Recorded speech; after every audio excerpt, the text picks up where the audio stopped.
எனக்கு சௌந்தர்யாவை பார்த்தா பயம் அப்படிங்கிற மாதிரி பதர்ன முத்து, பவித்ராவினுடைய கேள்விகள் இந்த மாதிரி இன்னைக்கான பிக் பாஸ் எபிசோடில் என்னென்ன நடந்துச்சு அப்படிங்கிறத ஒன் பை ஒன் பார்க்கலாம்.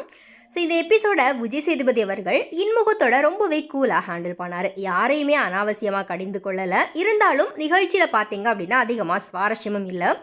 உப்பு சப்புன்னு ரொம்பவே ஒரு பயங்கரமான போரிங் விசாரணையாக தான் இருந்துச்சு.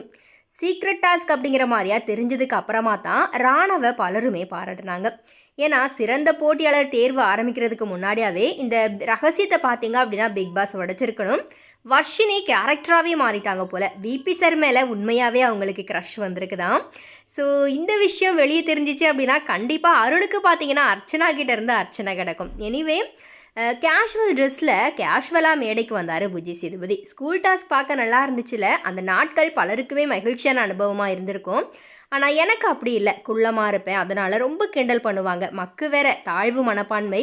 இந்த லைஃப்ல இருந்து தப்பிச்சு எப்படா பெரிய ஆளாக வளருவோன்ற மாதிரி தான் எனக்கு இருந்துச்சு. இந்த மாதிரி வெளிப்படையாக அவர் பகிர்ந்துக்கிட்டது நல்ல ஒரு விஷயம்.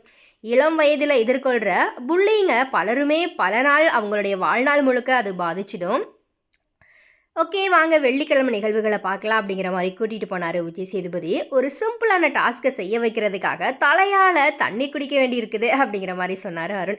அந்த அளவுக்கு அவரை பயங்கரமாக வெறுப்பேற்றினாங்க சௌந்தர்யா. கெச்சு ஷேகருக்கு இல்லை குமார் உனக்கு தான் அப்படிங்கிறது போல் சௌந்தர்யாவுக்கு டாஸ்க்கு கொடுக்குறேன் பேர் வழி அப்படிங்கிற மாதிரி கடினமான டாஸ்க்கு செஞ்சது அருண் தான். சண்டி மாடு வண்டியோட்ட உதவாது அப்படிங்கிற மாதிரி ஆகிப்போச்சு.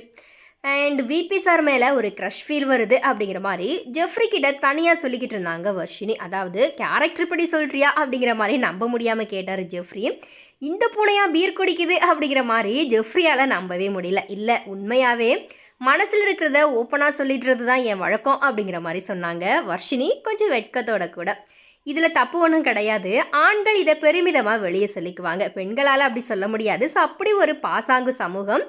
ஸோ இந்த டேபு கண்டிப்பாக மாறணும். அண்ட் சௌந்தர்யா ரொம்ப கிளவராக கேம் ஆடுறாங்க. அவளை பார்த்து தான் நான் ரொம்ப பயப்படுறேன். எந்த பக்கம் இருக்கானே தெரியல அப்படிங்கிற மாதிரி முத்து சொல்லிக்கிட்டு இருக்கேன். எல்லாமே பிளான் பண்ணி பண்ணுறா அப்படிங்கிற மாதிரி இதை ஆமோதிச்சுக்கிட்டு இருந்தாங்க தர்ஷிகா.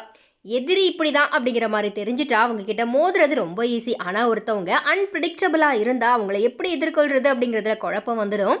முட்டாள் மாதிரி ஆரம்பத்தில் தோற்றமளித்த சௌந்தர்யா இப்போ ரவுடியாக ஃபார்ம் ஆகியிருக்கிறதும் அப்பப்போ வெள்ளந்தியாக பேசுகிறதும் அப்படிங்கிற மாதிரி ஒரு மாதிரியான கலவையில் புரிஞ்சிக்க முடியாத ஒரு குழப்ப கேஸாக தான் இருக்கிறாங்க. வீட்டுக்குள்ளே நுழைஞ்சார் விஜய் சேதுபதி. லேட்டாக வந்த ராணவை முட்டி போடுங்க அப்படிங்கிற மாதிரி கலாய்ச்சாரு. அதுக்கப்புறமா நீங்கள் ஆடின டான்ஸ் நல்லா இருந்துச்சு, இன்னொருத்த காதலை கெடுத்துட்டு ஆடுனீங்களே, மனசில் இருந்ததெல்லாம் கேரக்டர் வழியாக கொண்டு வந்துட்டீங்க போல அப்படிங்கிற மாதிரி சர்க்காஸ்டிக்காக ராணவை பாராட்டினார் விஜய் சேதுபதி. ராணவுக்கு கைத்தட்டல் கிடைக்கிறதன் மூலியமாக மக்கள் ராணவை ஏற்றுக்க ஆரம்பிச்சுக்கிறாங்க அப்படிங்கிறது நல்லாவே தெரியுது.